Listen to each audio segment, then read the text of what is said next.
Wazee kutoka kaunti ya Embu wamewasihi viongozi wa mrengo wa UDA kusitisha malumbano ya kisiasa kati yao, vinginevyo wakumbatie mazungumzo kama njia mojawapo ya kutatua tofauti zao.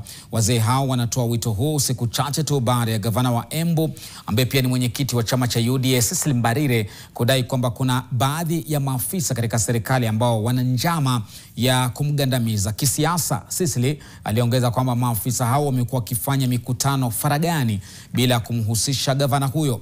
Wazee wa Nyangi Ndiriri wameonya kwamba malumbano haya ya kisiasa huenda yakaathiri maendeleo katika kaunti ya Embu.